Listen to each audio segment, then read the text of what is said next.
Well, hello. Welcome. I see some of you have been waiting. Thank you so much for joining me for the Terri Cole Show Live. So I'm starting a teeny bit early, so we're going to let other people get here before we actually get moving.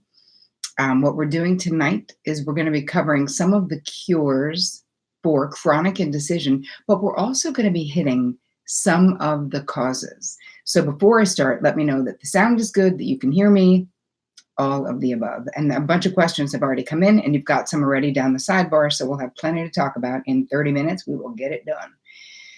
So say hello. I see people have said hello down the sidebar. Yeah. Hold on. So welcome those of you who are just joining. You are right on time, which I appreciate. Sound is good. Thank you. I appreciate it. And if you would. Great. Thank you. All right, we got it. My little setup here. So hello, for those of you who are coming, tell me where you're coming from. Hello, Keisha. And hello, River. And we got Gail. And I see that Diana's already been here. Thank you so much, Di, for being here and for saying that you love the channel. I appreciate that. We have a very active channel, as you guys know. There is so much going on. Oh, hi from Mount Vernon. How you doing? What's up, Australia? Welcome to the Terri Cole Show Live. Woo! I love it. Hi, Mexico. We got Portland, Oregon. Oh, hi, Annie in Miami. We've got Ohio in the house. We've got upstate New York in the house. I know that we have people on my team from Maine in the house, right, Trace? Brazil, Mexico City, Norway, right on. Oh, hello, Colorado. I see you, Nina. I see all of you.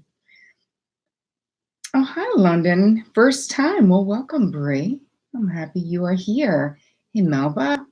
NYC is in the house. Right on. I super appreciate you guys hanging out on a Thursday night, random Thursday night time, because, I was doing it a little bit later.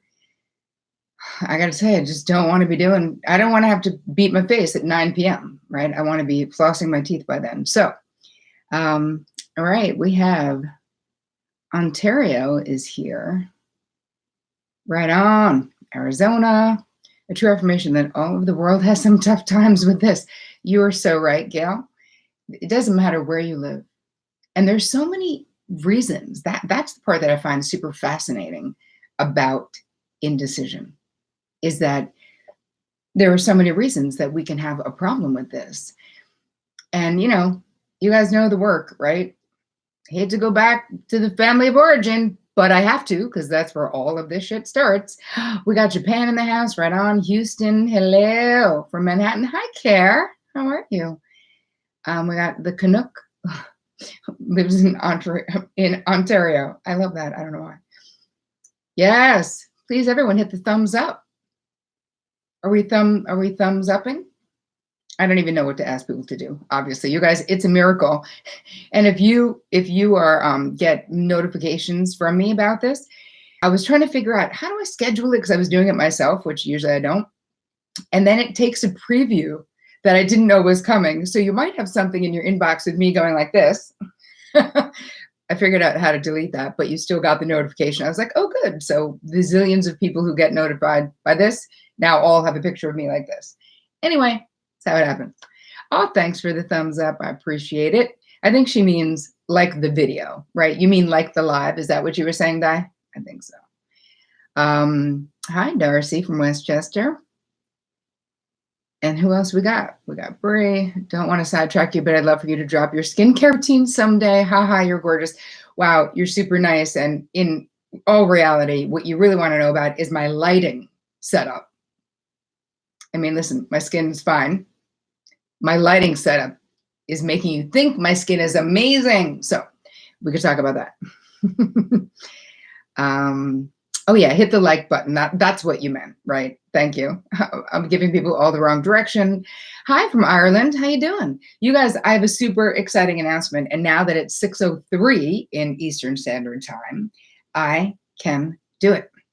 John Paul says, I was just watching your other video on, I'm so excited to hear you live. The content is so helpful. Oh, help me heal a ton. I'm so happy to hear that.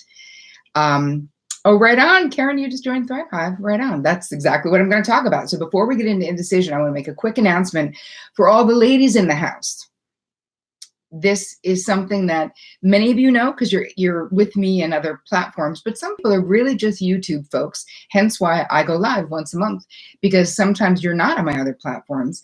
I have created something that you have asked me for. Well, now we've done it, me and Team TC. So I have created a membership community for women called Terri Cole's Thrive Hive.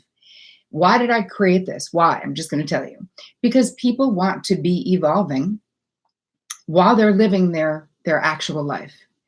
So that's exactly what this is. It's a sacred community of like-minded, like-hearted women who want to evolve. But it's something, it's like just the right amount of content and interaction so that you can actually have your life. So I know that we will drop a link in there for anyone who's interested, any women who are interested in checking it out, please do. I'm only right now inviting women who are already somehow involved in my world, whether it's on YouTube, already in my Real Love Revolution free Facebook group, have done courses, maybe you're on my list.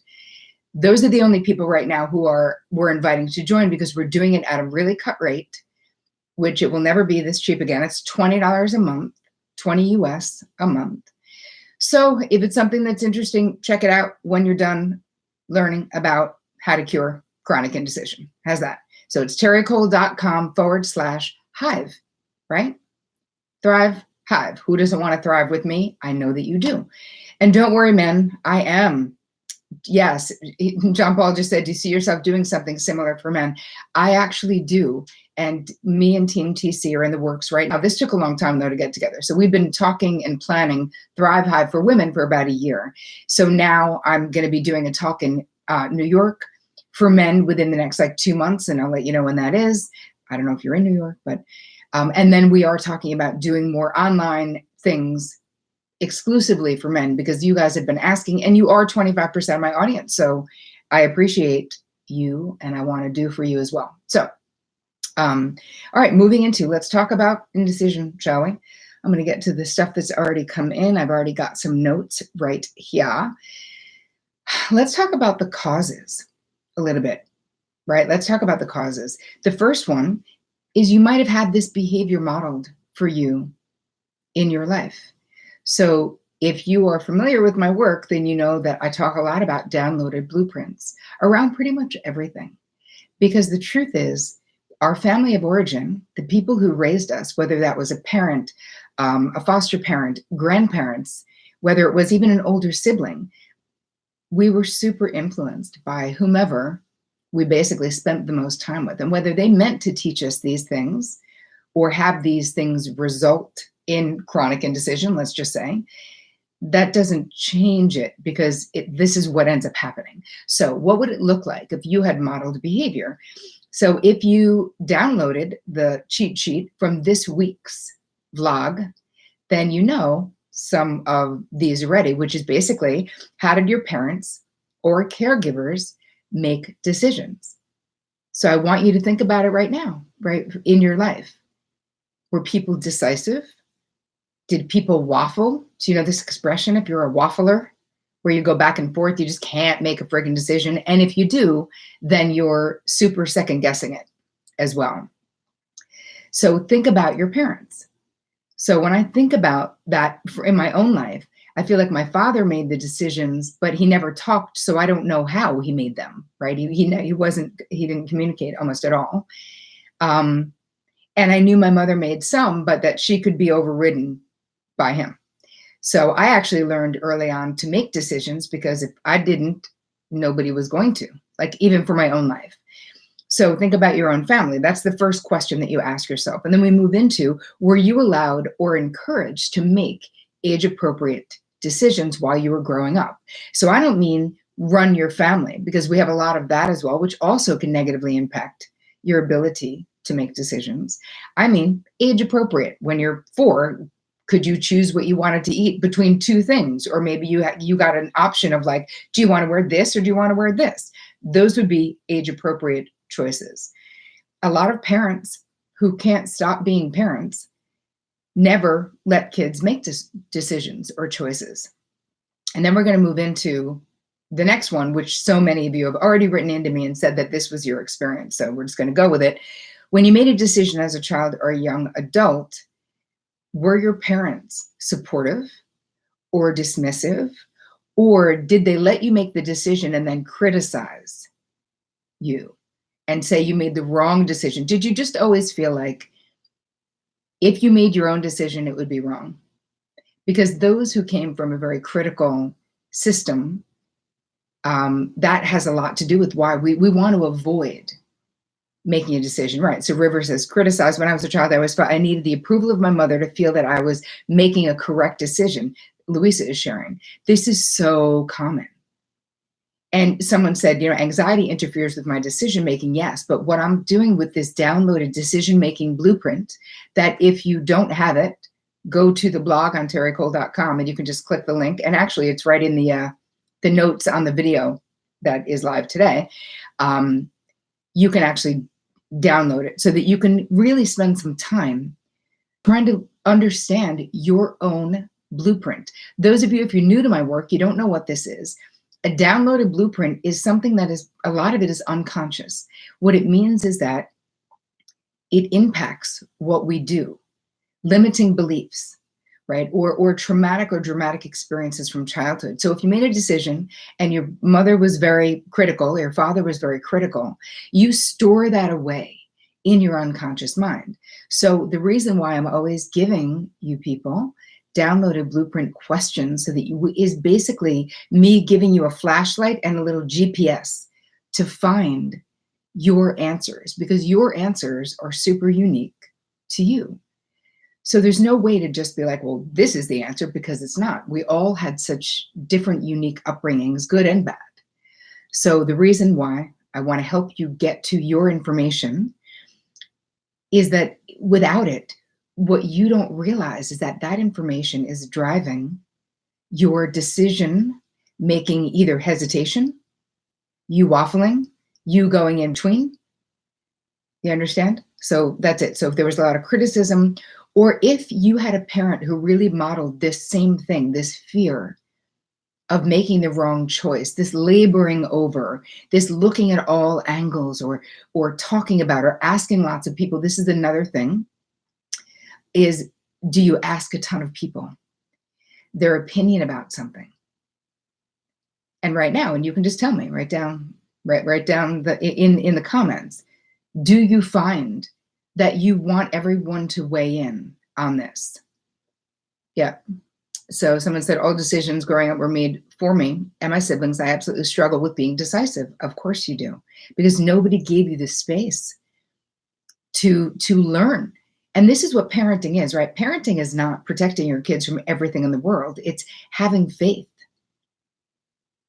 right? Having faith that we have to make mistakes to learn. Jean Paul says, I definitely need a validation to feel secure with my decision. Yes. Growing up, all the decisions were made, so I struggle with that. I got it. I have a problem of being, being indecisive yet impulsive. Also have a complex post-traumatic stress disorder. Got it. Here's the thing. If you have a lot of childhood trauma, it could happen both ways, because I talk about this in the vlog, the actual video that was out on Monday, that actually just went live today on YouTube. So if you haven't seen it, you can.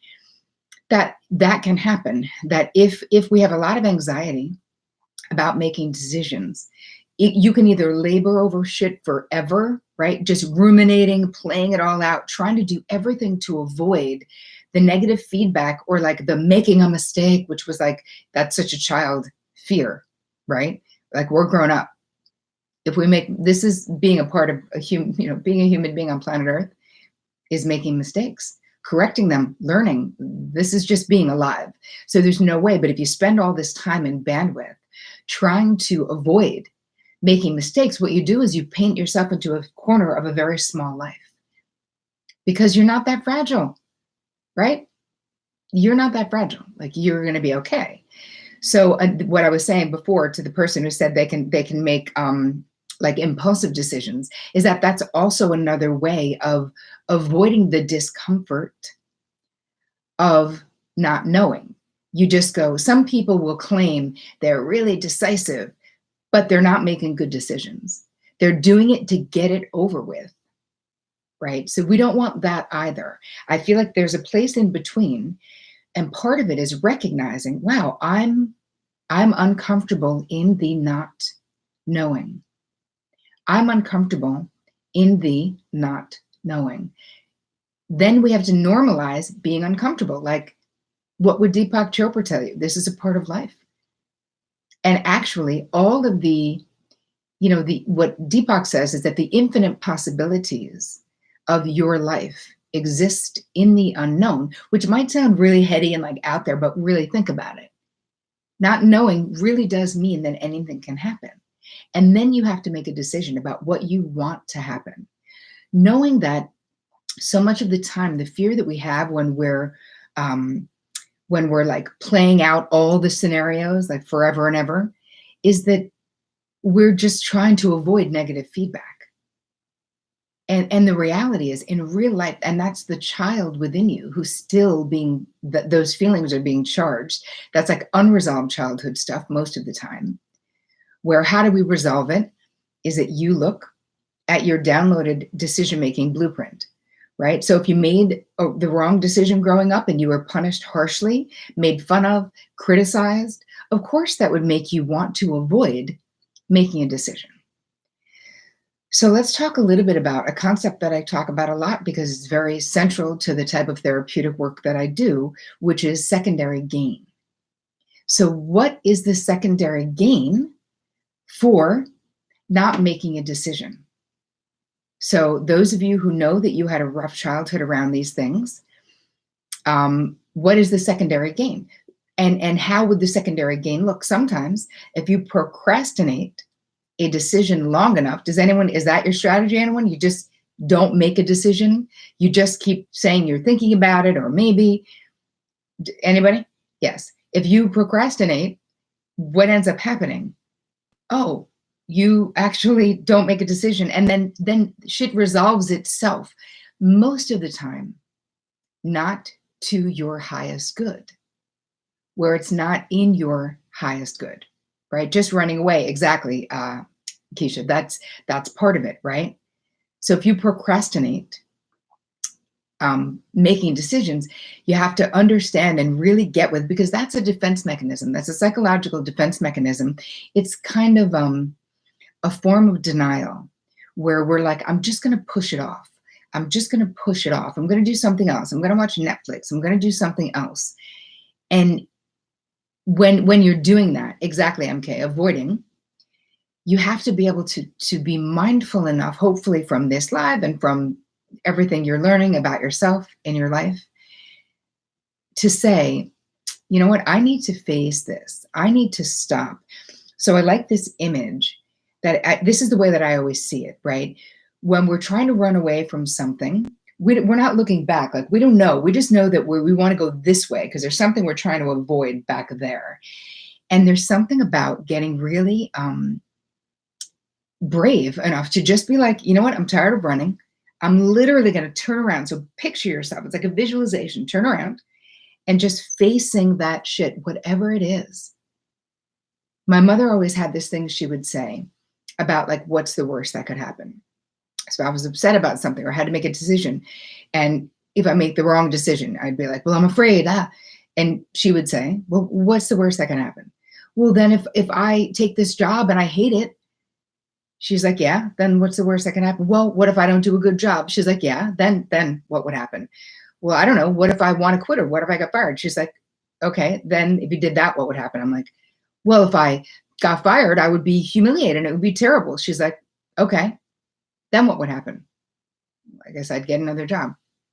Right. She's like, Terri, you're catastrophizing, right? So we're projecting fearfully into the future the way that a child does, because a child's mind, everything is very exaggerated.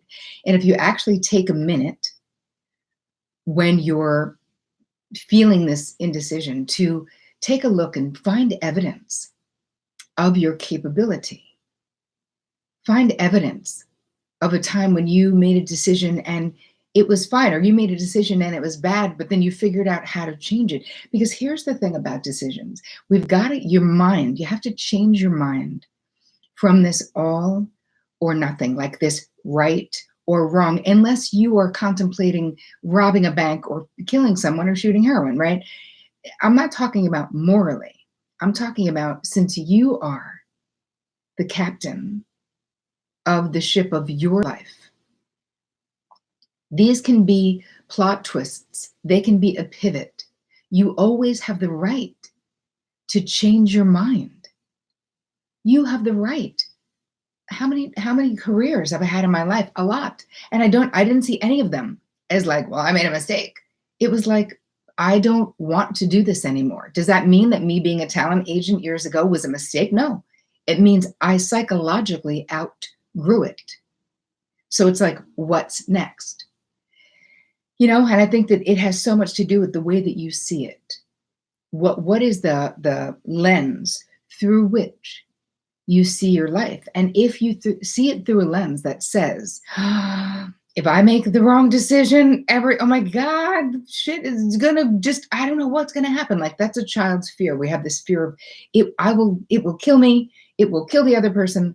So I want to get back to quickly the secondary gain aspect, because this is so important.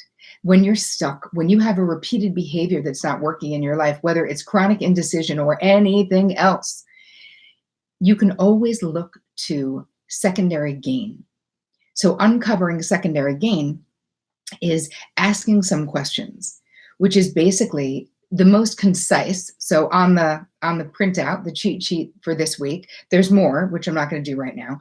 I want you to look at what do you get to not face, not feel, or not experience by not making a decision.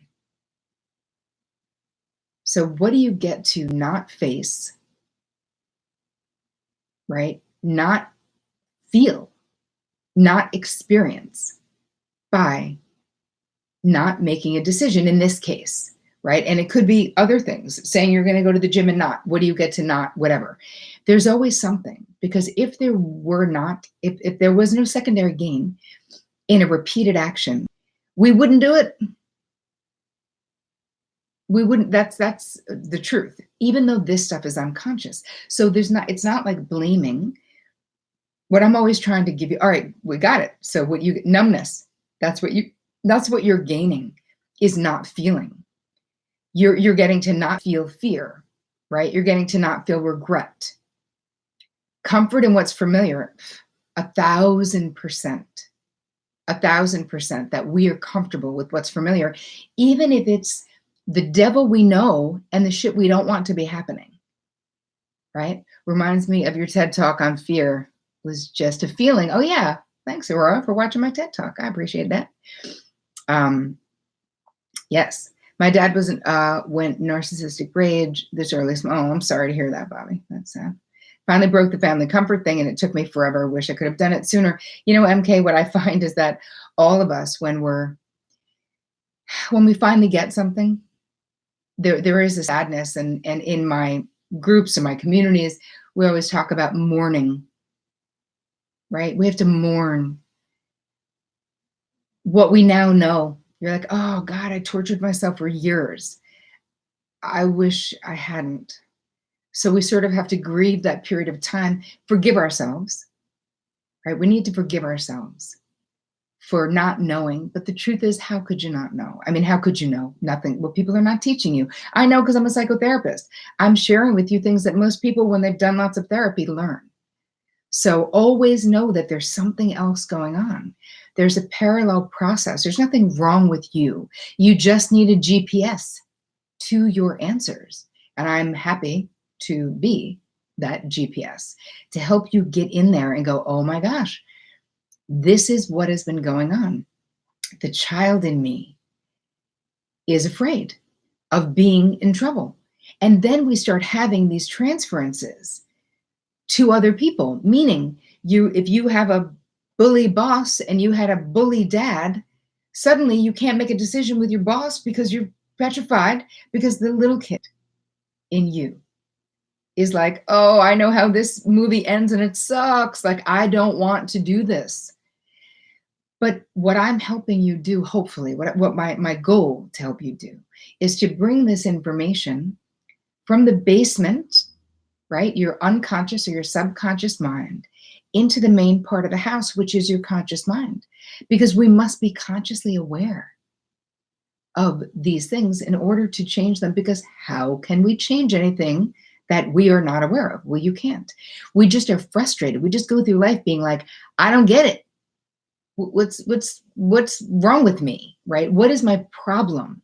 I should be over this by now. All the ways that we are so mean to ourselves. And it's 1000% avoidable, right? You have to fall madly and deeply in love with yourself and be kind. You know, as someone said, Serene said that, the little kid in me still wants to give up, but the adult me fights for her every damn day. Right on. This is what we must do. And if you don't know anything about the child within stuff, there's all kinds of, just Google it. Child within work, John Bradshaw. He's like the father of all of that work. And I've done a bunch of stuff on it as well, because I find that it is so incredibly helpful to understand that when we have dramatic or traumatic experiences in our childhood, a part of us gets sort of stuck there, and that thing stays charged. So let's say you have a boss that triggers that thing. They remind you of a boyfriend, a girlfriend, something that reminds you of this childhood thing, even if it's only unconsciously.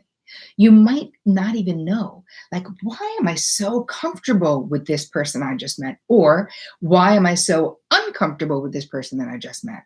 So much of this has to do with these downloaded blueprints and who that person is reminding you of and the way that they're behaving and what they're talking about. And yet we are drawn to these people, even if our experiences with them in childhood were terrible. And that's the weirdest thing, but it's the way the mind works, because we want a do-over. The child in each one of you and me and all of us, for those things that really sucked and were painful, we really want a do-over. How will we get a do-over? We're attracted to the same exact experience. Maybe this time will be different. The only way this time will be different is with an intervention, which is what hopefully this is. So tonight we're talking about causes and cures of chronic indecision. But in all of these lives and all of my videos, I talk about, oh my God, a million different things, hopefully, to lessen your suffering, to help you become empowered, to do something in your life that makes your life more joyful, less painful. All I want to do, right, is help you heal. That's it.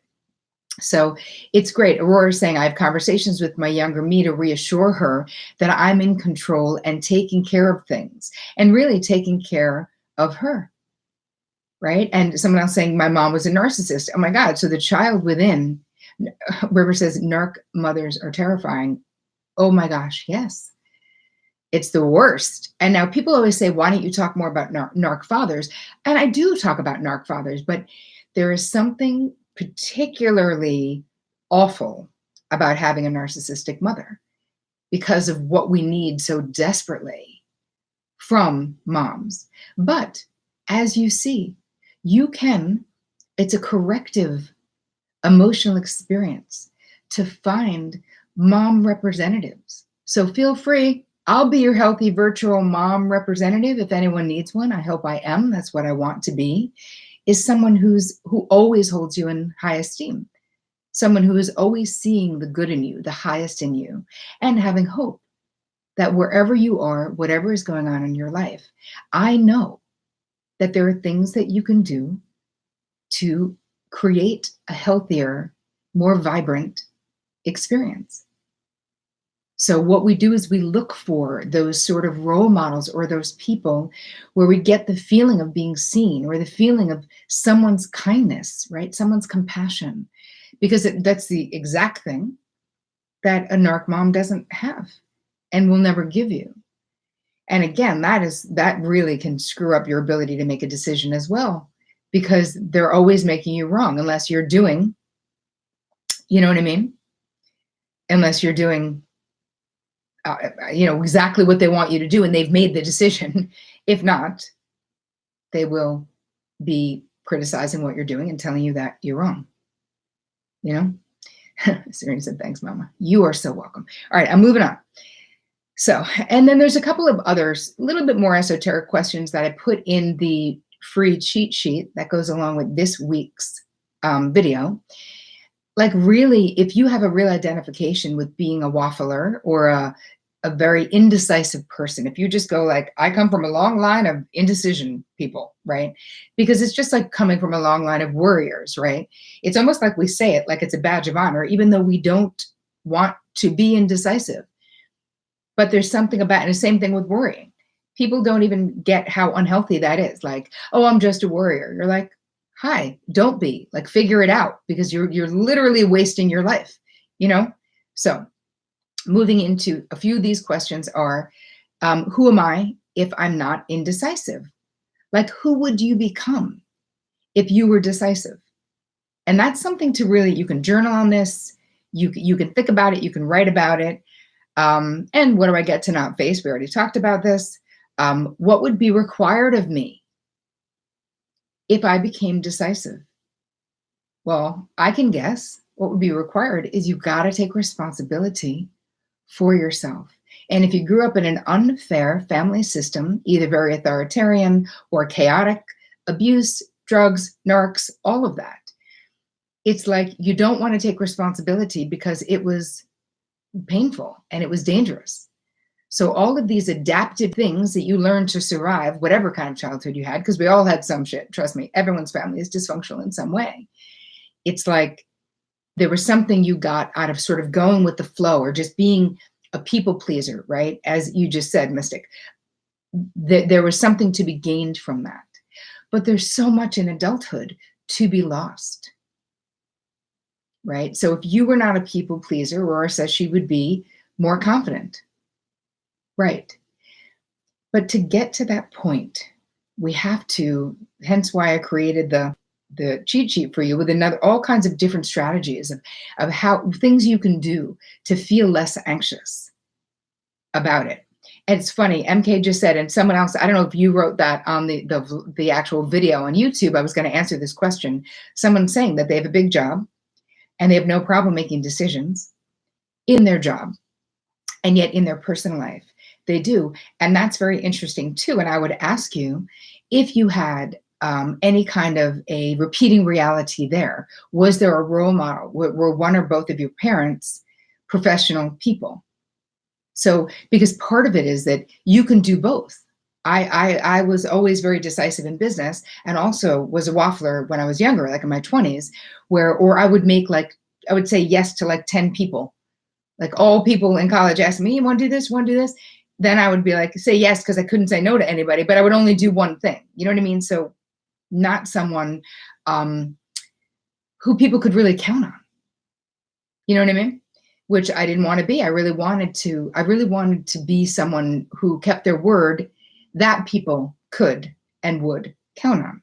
So there's all of that where we're really looking at what is the cost to our adult life, but without the shame of it all. Yes, Aurora said meditations are helping me gain clarity. Yes, and I have so many on YouTube and everywhere, you guys, that are free. You can also purchase them on my website. If you join Thrive Hive, you get a whole meditation library, ladies. Another reason to join. Some of mine, some of David G's, other friends, whoever. Yeah, there's something about this topic that I think resonates with so many different people, regardless of what your experience is. So I'm really excited that so many of you came out tonight to talk about this. How does it give you clarity? Oh, such a good question, Tinkerbell. So, and I will answer that right now. How it gives you clarity is that we get confusion because the past and the present become melded together in a way that is not helpful. So when we identify material in our unconscious mind that is from childhood, then We journal about it. We answer those questions that I put in that cheat sheet for you. We bring that awareness from the unconscious mind into the main part of the house, the conscious mind. So we get to go, oh, then the next time we feel afraid to make a decision because of our boss, we go, oh yeah, but I remember that, I was really afraid of my boss, like in a big way, because he's like my father, but he's not my father. And I'm not 10. So now I'm going to get into my adult self and take a look at this decision again and see, what do I think? We have to remove that childhood fear. Because as we do that through this process of unearthing this information, now there's more clarity to make a decision. Does that make sense? We're literally processing material that is stuck in the unconscious mind. But the problem with stuck material like that is that it's not just stuck and dormant. It's stuck and activating the shit out of you. It's stuck and has energy that is making you anxious to make decisions, or whatever it is that you're repeating that you don't want to do in your life. So if it were just stuck and dormant, I'd be like, who cares? Right? Like, whatever, just let sleeping dogs lie. But the thing is, they're not just lying there. They're actually negatively impacting your ability to be an empowered decision maker. Does that make sense? So, all right, I'm already at 36 minutes. I always say it's going to be 30, but it never is. I want to say thank you so much for joining me. We're going to do this again next month. It was so much fun. Those of you who are interested in the women who might like to join Terri Cole's Thrive Hive, all you got to do is go to terricole.com/hive. Yep, that's what we're doing. And I think many of you are already in there. It's only $20 a month. That ends on Monday. July 1st is when the doors close. Eventually, I'll open it up to the rest of the world. But right now, I just wanted to keep it to the women who were kind of already in my tribe somewhat. So I want to say thank you. I appreciate you. I see you, and I got you. All right, I got you. So I want you to have an amazing week. Please download the cheat sheet if you haven't, and move into this next week becoming a confident and empowered decision maker, right? All right, you guys, do me a favor. Have a great week. And as always, take care of you. I got to end it. I'm so excited that you're in Thrive Hive. Thank you, Mom. Oh, cutie. All right, I'll see you guys. Bye.